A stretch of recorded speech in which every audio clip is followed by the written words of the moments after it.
The mining drills thundered across the desolate plains of Kepler 442b as Commander Vex Tar oversaw his crews tearing minerals from the planet's crust. The fourth world in this system proved rich in rare elements the Zepyrian Empire craved for, its swelling fleet.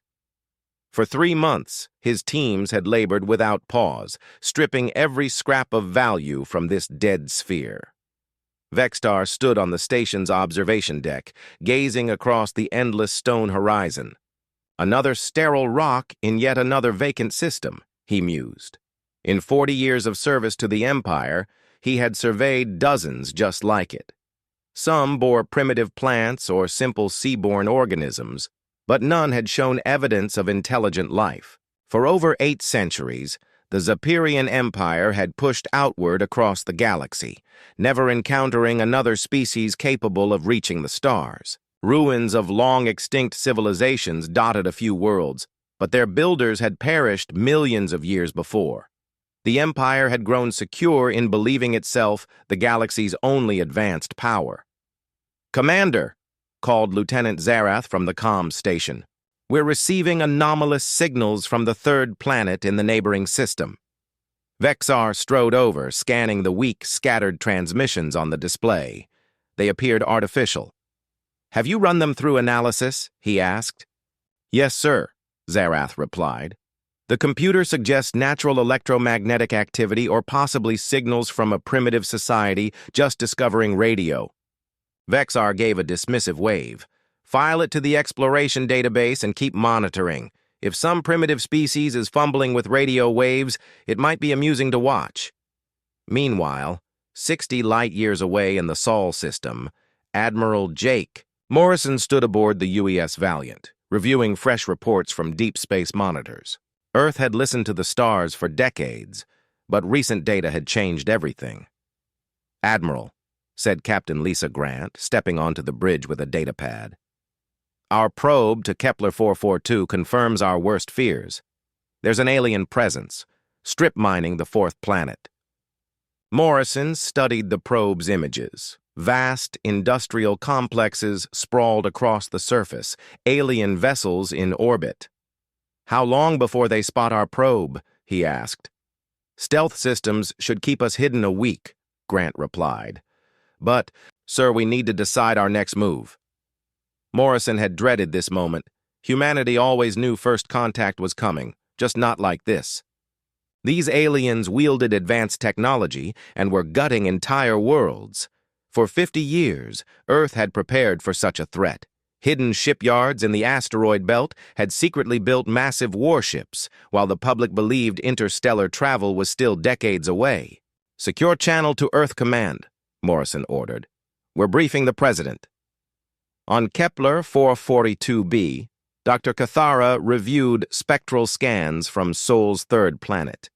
As the Empire's top xenobiologist, she was tasked with assessing potential life in nearby systems. The planet clearly had liquid water and a breathable atmosphere, yet its data baffled her. "Atmospheric composition points to active biology," she murmured. "But the chemical markers are unlike anything we've seen." Her assistant Velmora peered over her shoulder. "Could it be some new kind of plant life?" "Perhaps," Cathara answered. "But these oxygen levels are unusually high. Whatever produces it must be incredibly efficient at photosynthesis, or there's a vast quantity of it covering the surface."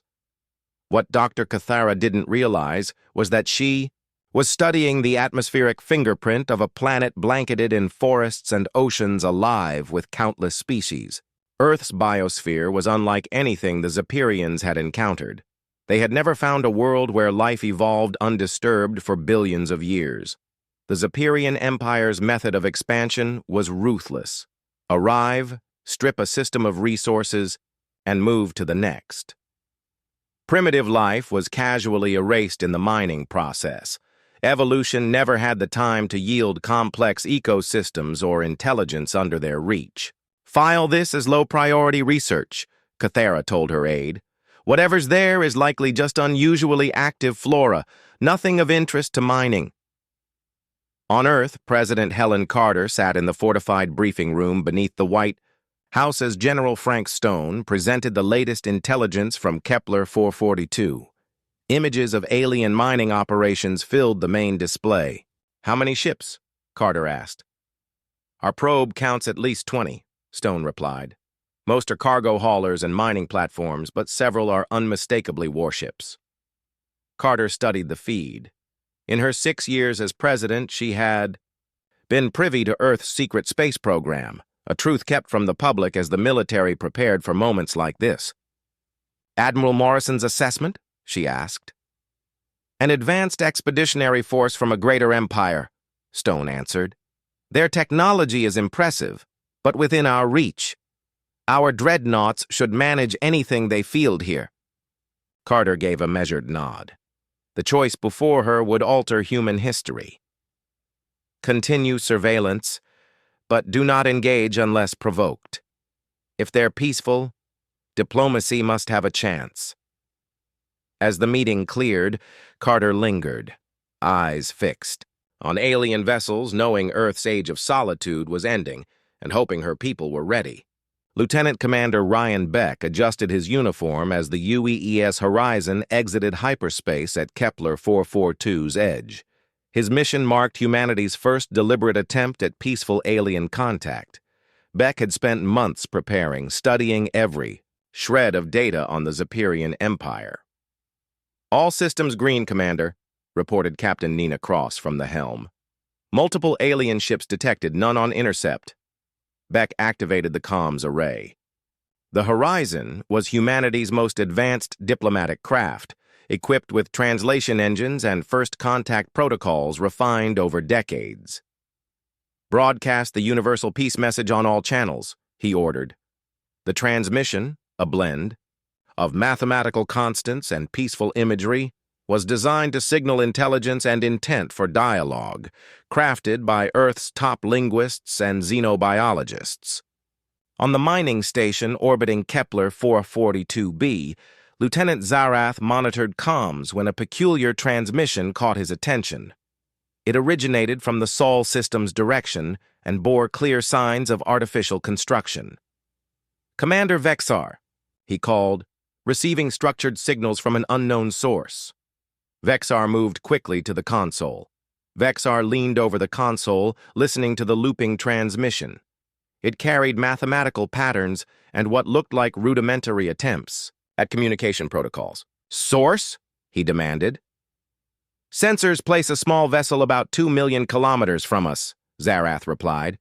"It appears to have just entered the system." Vexar's eyes narrowed at the sensor feed.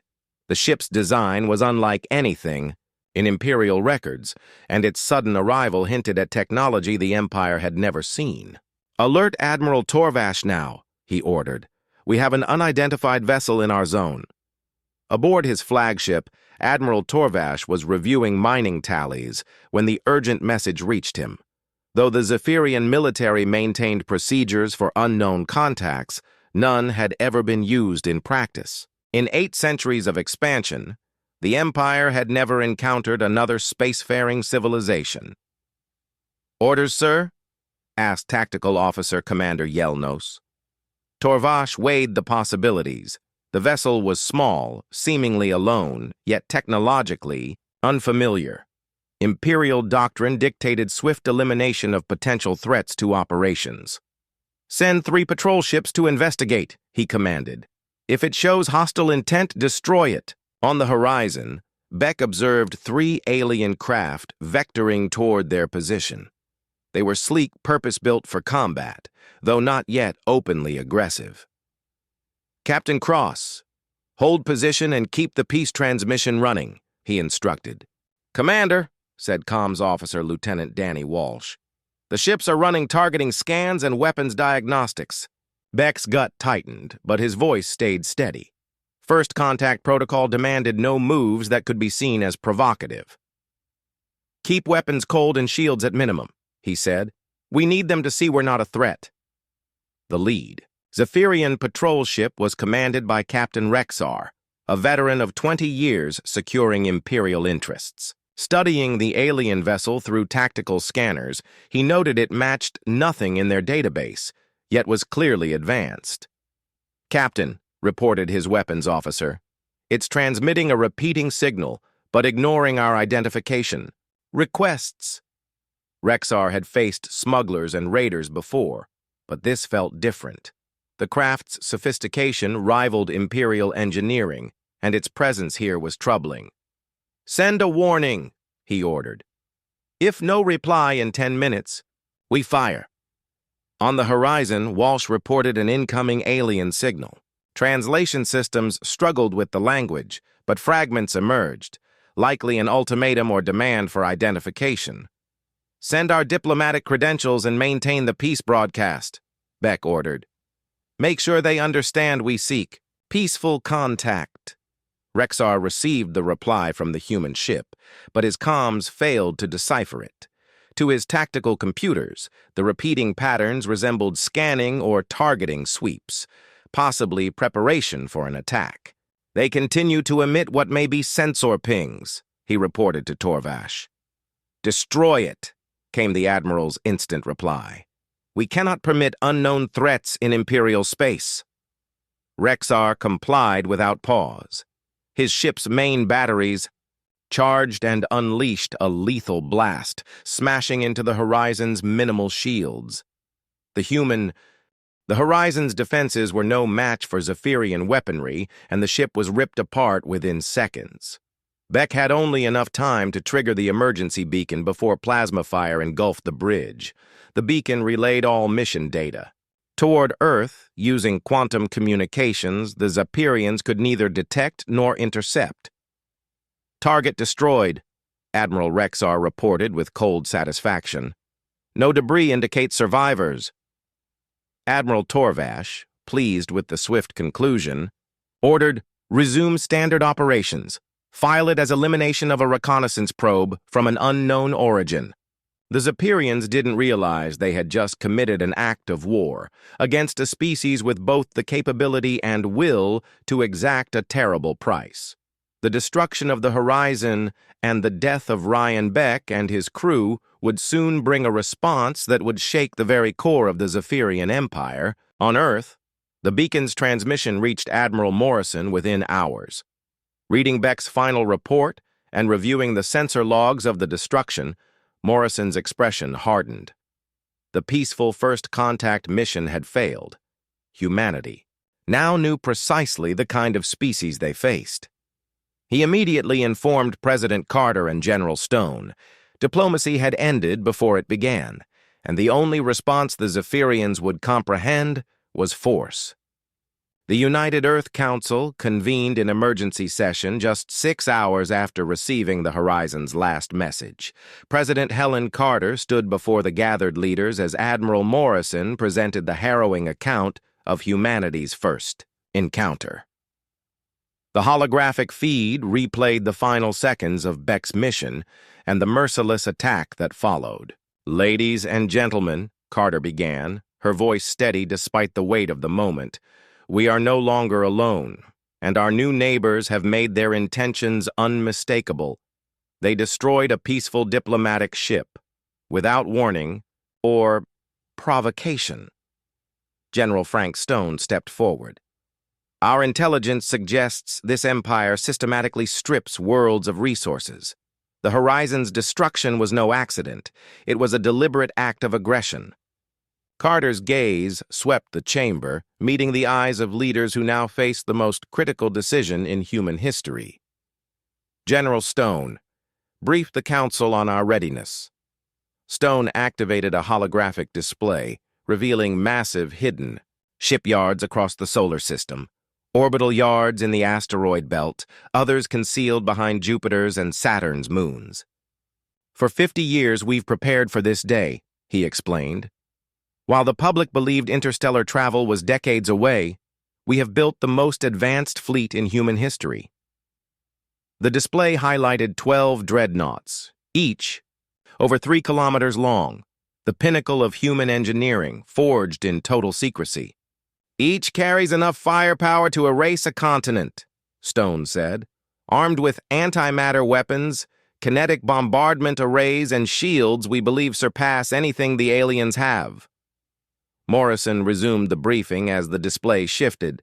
Additional fleet assets supporting the Dreadnoughts, 48 destroyer-class vessels, 60 escort frigates, and more than 200 fighter craft completed the formation.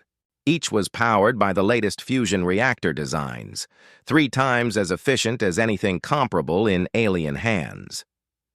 Carter watched the Council absorb the revelation of humanity's hidden military might. Shock registered on many faces, but others showed approval at the foresight that had made this possible. "Admiral Morrison," Carter said, "your assessment of our chances?" Morrison's expression was grave, but his voice steady.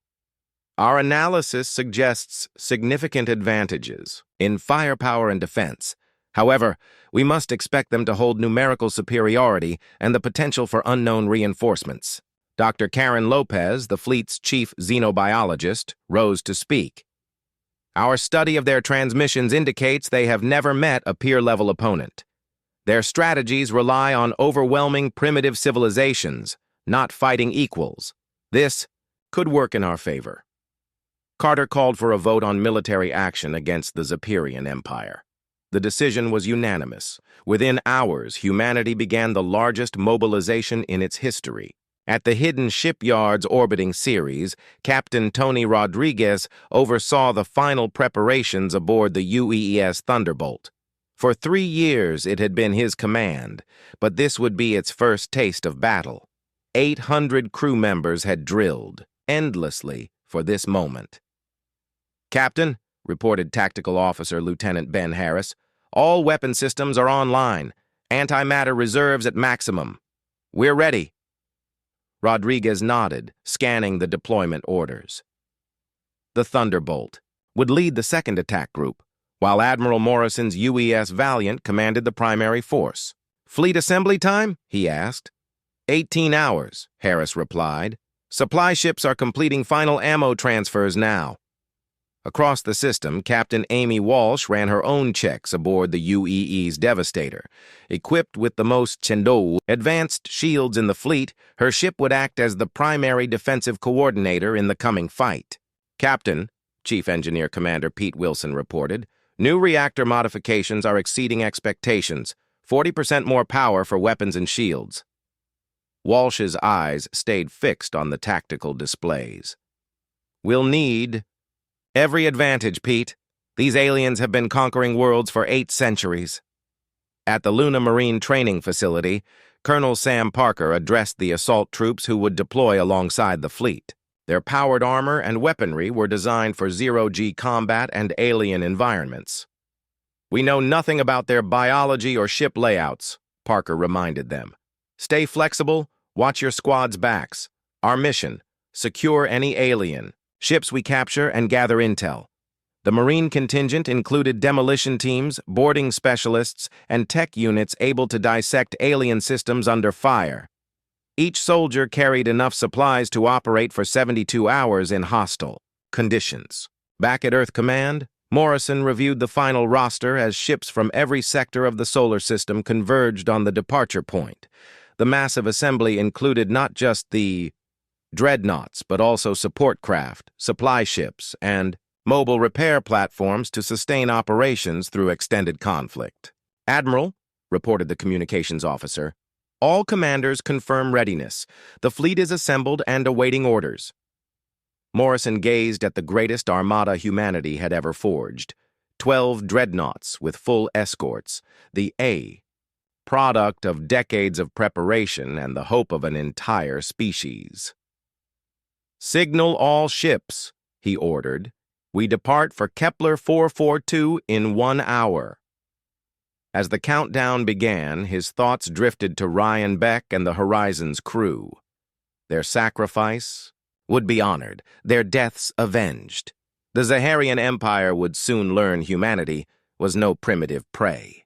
The age of human expansion was about to begin, and the galaxy would never be the same. Morrison only hoped that when the fighting ended, enough of both peoples might remain to build a better future among the stars. The fleet emerged from hyperspace, at the edge of Kepler 442 in flawless formation. 12 massive dreadnoughts led the way, trailed by their escorts in a show of force never before witnessed in this region. On the bridge of the UEE's Valiant, Admiral Jake Morrison watched as the armada spread into battle positions. "All ships report ready for combat, Admiral," Lieutenant Sarah Bennett announced. "Long-range sensors detect 20 Zephyrian vessels, most clustered around the fourth planet." The tactical display confirmed it. The aliens were scattered in mining operations, not defensive formation. "Open a channel to all enemy vessels," Morrison commanded. His message, transmitted in both English and the partially decoded Zaharian, tongue was blunt. "This is Admiral Jake Morrison of the United Earth Fleet. You have committed an unprovoked act of war by destroying our diplomatic vessel. Surrender immediately or face the consequences." On the Zephyrian flagship, Admiral Torvash stared at the feat in disbelief. Even with the translation glitches, the meaning was clear. The primitive species from Sol had crossed interstellar space to challenge the Empire. "How many ships?" he demanded. 12 large, about 60 smaller craft," Commander Yelnus replied. "The large vessels are unlike anything in our records, heavily armed and shielded." Torvash, a 30-year veteran, had never faced a foe with technology near the Empire's own. The thought was both unsettling and enraging. "All ships, form battle line. Show them the Empire's power." The Zephyrian fleet moved into attack positions, their standard superiority formation, effective against underdeveloped foes, but predictable to Morrison's trained eye. "They intend to overwhelm us with numbers and brute force," observed Captain Tony Rodriguez over fleet comms. Morrison's smile was thin. "Captain Walsh, bring the Devastator forward. Test their shields. All other ships hold formation."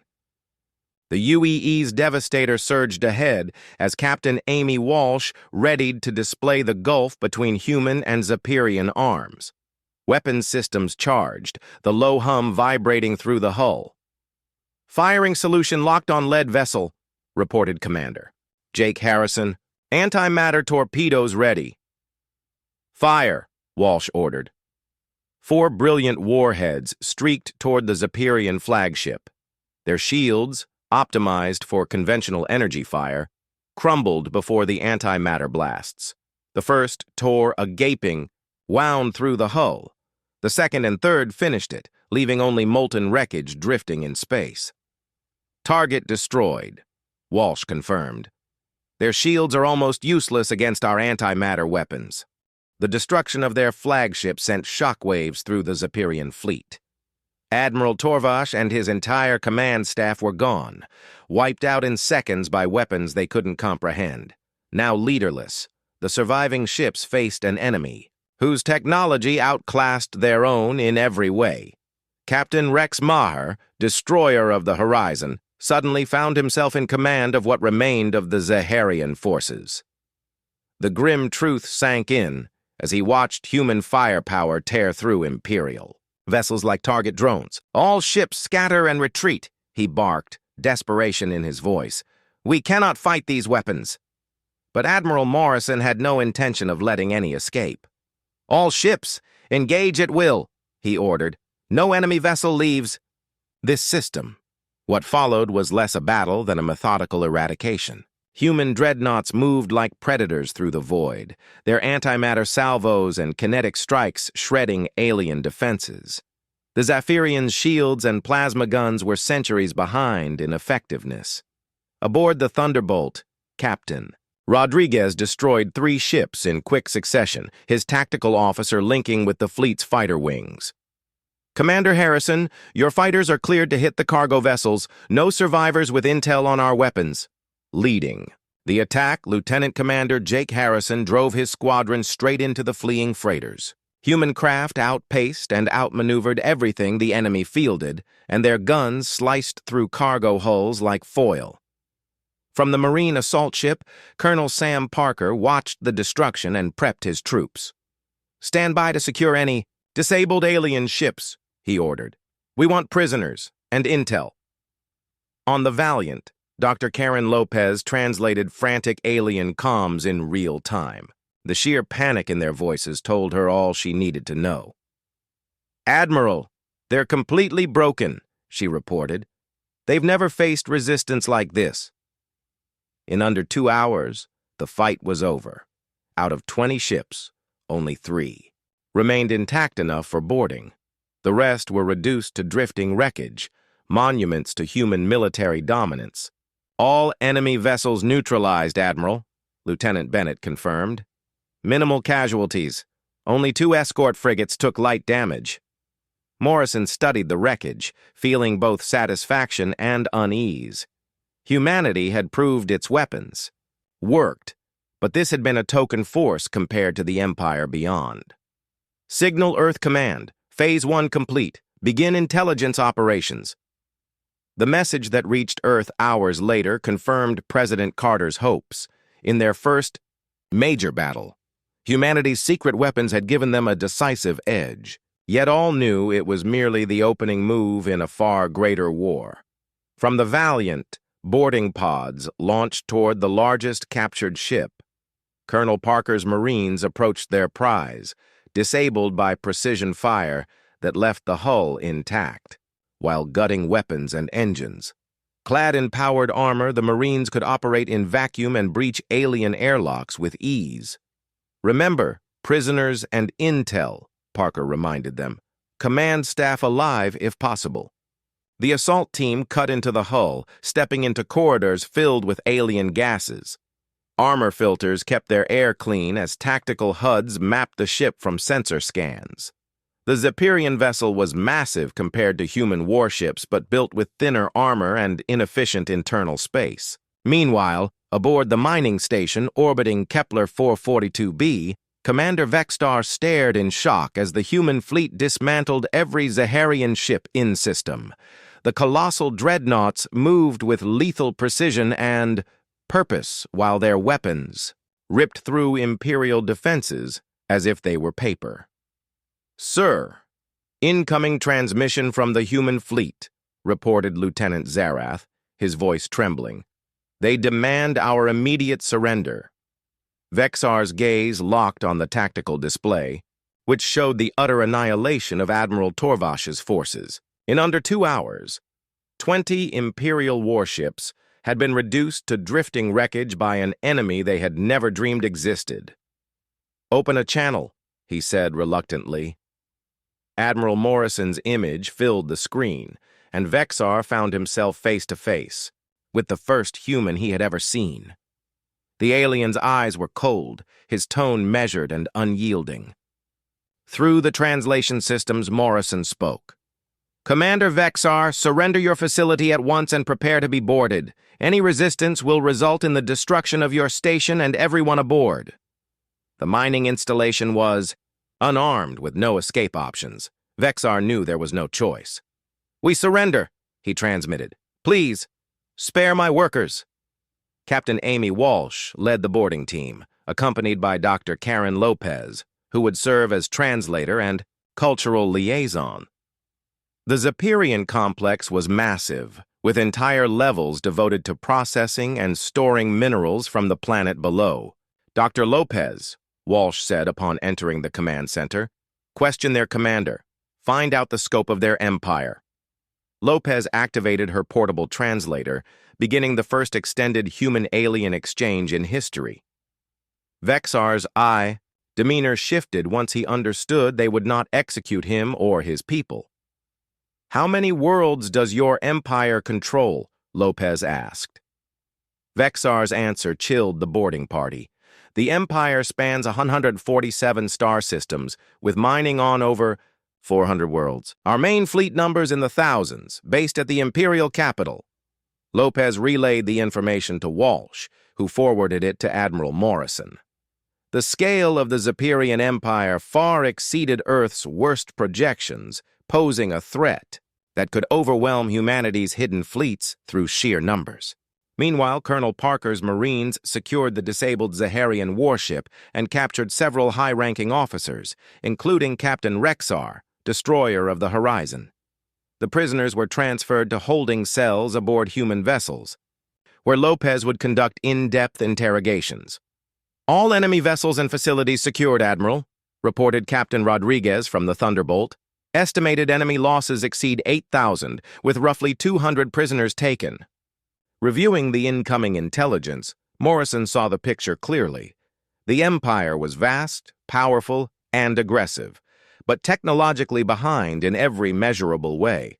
Their strategy had been honed over centuries of crushing underdeveloped foes, not fighting equals. "Signal Earth Command," Morrison ordered. "Priority transmission to President Carter and the War Council." Within hours, quantum communications reached Earth, and President Carter called an emergency session to evaluate the captured data. The findings were both promising and deeply unsettling as humanity learned the true scale of the challenge ahead. "Ladies and gentlemen," President Carter addressed the gathered leaders, "we may have won our first battle, but we now face an empire with thousands of warships and the resources of more than 400 worlds." General Frank Stone followed with a sober military assessment. "Our technological advantage is decisive, but our fleet is far too small to counter their numbers. Ship production must be expanded without delay." From the captured mining station, Dr. Lopez joined via quantum link. "They have never encountered organized resistance," she explained. "Their military doctrine is built for crushing primitive societies, not fighting an opponent of equal strength." Carter made the decision that would define humanity's role among the stars. "We will not wait for them to find Earth," she declared. "We will strike first, free every world they have subjugated." In the months that followed, information from captured Zephyrian officers revealed the locations of Imperial strongholds and enslaved worlds. Many planets had once harbored thriving primitive cultures, erased during the extraction of resources. The human fleet launched a calculated liberation campaign, targeting isolated outposts, capturing ships, and gathering vital intelligence with each operation. For the Zephyrians, the shock was total. Never before had they faced an adversary capable of matching their weapons, and their scattered garrisons were ill-prepared for coordinated strikes. Emperor Zelthara received the first reports of losses with disbelief and fury. For 8 centuries, the Empire had expanded without serious challenge, and now an unknown species was dismantling fleets and reclaiming systems. "Mobilize the home. Fleet," he commanded. "We will annihilate these humans before they can threaten the Imperial capital." What he did not know was that Earth had already begun constructing 50 more Dreadnoughts. Using resources seized from Zephyrian mines, hidden shipyards worked tirelessly to forge a fleet capable of ending Imperial supremacy. Aboard the Valiant, Admiral Morrison surveyed his growing armada as it readied for its next jump. The golden age of Zephyrian dominance was ending, and humanity was prepared to claim its place among the stars. The galaxy would belong to those strong enough to seize it, and Earth's descendants were done lurking in the shadows. The war for galactic freedom had begun, and Morrison was determined to see it through. No matter how many Imperial worlds lay ahead, humanity had revealed itself to the universe, and there would be no return to the quiet seclusion of a single blue planet orbiting a forgotten sun.